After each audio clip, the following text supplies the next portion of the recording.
To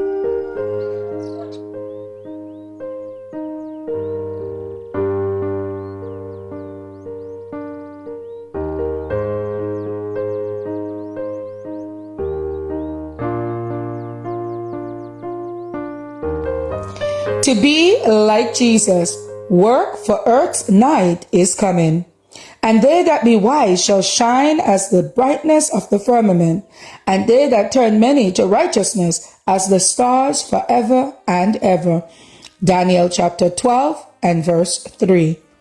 The work given us is a great and important one, and in it are needed wise, unselfish workers who understand what it means to give themselves to unselfish effort to save souls. But there is no need for the service of men and women who are lukewarm, for such Christ cannot use. Workers are needed whose hearts are touched with the human suffering and whose lives give evidence that they are receiving and imparting light and life and grace.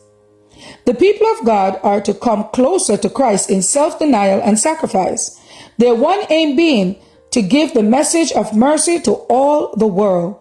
Some will work in one way and some in another, as the Lord shall call and lead them, but they are all to strive together, seeking to make the work a perfect whole. With pen and voice, they are to labor for Him. The printing word of truth is to be translated into different languages and carried to the ends of the earth.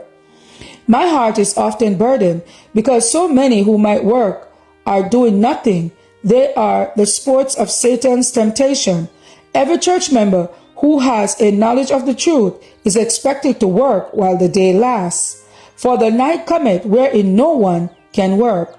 Ere long we shall understand what that night means. The Spirit of God is being grieved away from the earth. The nations are angry with one another. Widespread preparation are being made for war. The night is at hand. Let the church arouse and go forth to do its appointed work. Every believer, educated or uneducated, can bear the message. Eternity stretches before us. The curtain is about to be lifted.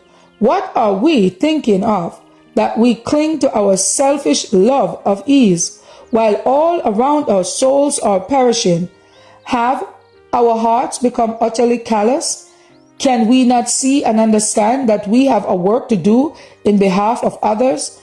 My brethren and sisters, are you among those who, having eyes, see not, and having ears, hear not? Is it in vain that God has given you a knowledge of His will? Is it in vain that He has sent you warning after warning of the nearness of the end?